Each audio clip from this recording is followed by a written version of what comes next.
ശശി തരൂരിന് കേന്ദ്രത്തിൽ തന്നെ അർഹിച്ചതാണോ അല്ലേ എന്നതിൽ അദ്ദേഹത്തിന് സംശയം ഉണ്ടെങ്കിലും പരിഗണനകൾ ഒരുപാട് കൊടുത്തിട്ടുണ്ട് കോൺഗ്രസ് പാർട്ടി. അദ്ദേഹം ഇപ്പോഴും വർക്കിംഗ് കമ്മിറ്റിയുടെ അതിൽ മെമ്പറാണ്. അതുപോലെ പാർലമെൻറ്റ് സ്റ്റാൻഡിംഗ് കമ്മിറ്റി അതിൽ ചെയർമാൻ ആണ് അല്ലേ, വിദേശകാര്യ സ്റ്റാൻഡിംഗ് കമ്മിറ്റി ചെയർമാനാണ്. അങ്ങനെ ഒരുപാട് പദവികൾ അദ്ദേഹത്തിനുണ്ട്. പക്ഷേ ഇന്ദിരാഭവനിൽ റൂമില്ല എന്നതുപോലുള്ള ചില അദ്ദേഹം തന്നെ ചില പോരായ്മകളൊക്കെ പറയാറുണ്ട്. ഇപ്പോൾ കേരളത്തിലേക്ക് വരികയാണെങ്കിൽ കേരളത്തിൽ അദ്ദേഹം കഴിഞ്ഞ ദിവസം തന്നെ പറയുന്നു കോൺഗ്രസിൻ്റെ ചില ഘടകകക്ഷികൾ തന്നെ അദ്ദേഹത്തിന് പിന്തുണ കൊടുത്തിട്ടുണ്ട് എന്നുള്ള രൂപത്തിൽ സംസാരിക്കേണ്ടായിരുന്നു. നമ്മൾ കോൺഗ്രസിൻ്റെ മുതിർന്ന നേതാക്കൾ തമ്മിലുള്ള അടുത്ത മുഖ്യമന്ത്രി ആരാവും എന്നുള്ള തർക്കങ്ങൾ നടക്കുന്നതിനെ കുറിച്ച് നമ്മൾ തന്നെ ഇവിടെ സംസാരിച്ചിട്ടുണ്ട്. അങ്ങനെയാണെങ്കിൽ ക്ലിഫ് ഹൗസ് സ്വപ്നം കാണുന്നതിൽ ശശി തരൂരിനെ കുറ്റം പറയാൻ പറ്റുമോ? പറ്റുമെന്ന് എനിക്ക് തോന്നുന്നില്ല. ശശി തരൂർ ഒരു പ്രോമിനൻ്റ് കക്ഷിയാണ് ക്ലിഫ് ഹൗസ് സ്വപ്നം കാണുന്നതിൽ എന്നാണ് എനിക്ക് തോന്നുന്നത്. അതിൽ ഒരുപാട് പേരുണ്ടാവും, ഇടതുപക്ഷത്തും ഉണ്ടാവും, LDFലും ഉണ്ടാവും, UDFലും ഉണ്ടാവും, ഒരുപാട് പേര് സ്വപ്നം കണ്ടുണ്ടാവും. അങ്ങനെ സ്വപ്നം കാണുന്നതിൽ മുൻപന്തിയിലുള്ള ഒരാളായിട്ട് ശശി തരൂരിനെ കാണുന്നതിൽ ഒരു തെറ്റും നമുക്ക് പറയാൻ പറ്റില്ല. ഇപ്പോൾ നേരത്തെ പറഞ്ഞല്ലോ കേന്ദ്രത്തിൽ പദവികൾ ലഭിച്ചിട്ടുണ്ടെന്ന്. ഓഫ് കോഴ്സ് കേന്ദ്രത്തിൽ പദവികൾ ലഭിച്ചിട്ടുണ്ടെങ്കിൽ ശശി തരൂർ പറഞ്ഞാണ് അതിന് ശരി. ഞാൻ ഐക്യരാഷ്ട്രസഭയുടെ അണ്ടർ സെക്രട്ടറി ആയിരുന്നു. അവിടെ കഴിഞ്ഞിട്ട് എന്നെ ഇങ്ങോട്ട് വിളിച്ചുകൊണ്ട് വരുമ്പോൾ വിളിച്ചുകൊണ്ട് വന്നവർക്ക് ചില ഉദ്ദേശങ്ങളുണ്ടായിരുന്നു. അതിൻ്റെ ഭാഗമായിട്ടാണ് വിളിച്ചുകൊണ്ട് വരുന്നത്. എന്നുവെച്ചാൽ ഇൻ്റർനാഷണൽ സിനാരിയോയിൽ ഡീൽ ചെയ്യാൻ പാകത്തിൽ ഒരു സപ്പോർട്ട് സിസ്റ്റം ഉണ്ടാവണം. ആ സപ്പോർട്ട് സിസ്റ്റത്തിൽ പ്രോമിനൻ്റ് ആയിട്ടുള്ള ഒരാളുണ്ടാവണം എന്നുള്ള കൺസെപ്റ്റ് വെച്ചുകൊണ്ടായിരിക്കും വിളിച്ചുകൊണ്ട് വന്നിട്ടുണ്ടാവുക. അതിന് പാകത്തിലാണ് അദ്ദേഹത്തിന് പൊസിഷൻസ് കൊടുത്തിട്ടുണ്ടാവുക.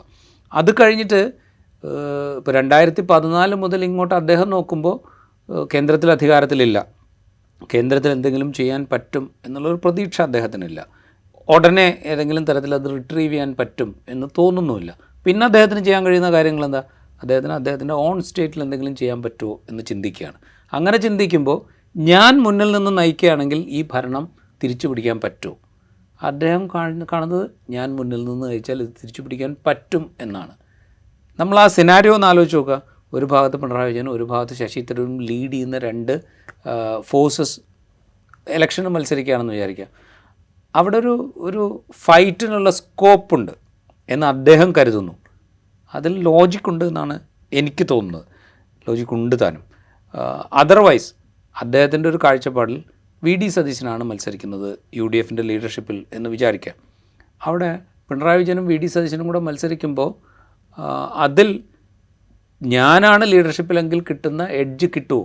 ശശി തരൂർ വിചാരിക്കുന്നത് ഇല്ല എന്നാണ്. അതിൽ അദ്ദേഹത്തിന് ലോജിക്കും ഉണ്ടാവും.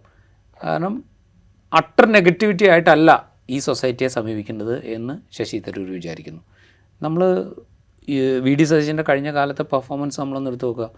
എല്ലാത്തിലും നെഗറ്റീവ് അപ്രോച്ചാണ് അദ്ദേഹം സ്വീകരിക്കുന്നത്. അദ്ദേഹം പാർലമെൻ്ററി പാർട്ടിയുടെ പ്രതിപക്ഷ നേതാവായിട്ട് വരുന്ന സമയത്ത് അദ്ദേഹം നടത്തിയ വാർത്താസമ്മേളനം എനിക്കിപ്പോഴും ഓർമ്മയുണ്ട്. അന്ന് അദ്ദേഹം പറഞ്ഞത് ഇത്ര കാലം കണ്ട പ്രതിപക്ഷമായിരിക്കില്ല ഇനി, ഞങ്ങളൊരു കൺസ്ട്രക്റ്റീവ് ഓപ്പോസിഷൻ ആയിരിക്കും, എതിർക്കേണ്ടതിനെ എതിർക്കും, സ്വീകരിക്കേണ്ടതിനെ സ്വീകരിക്കും, ഇങ്ങനെയായിരിക്കും ഞങ്ങളുടെ ഇനിയത്തെ പോളിസി എന്ന് അദ്ദേഹം പറഞ്ഞ് എനിക്കിപ്പോഴും ഓർമ്മയുണ്ട്.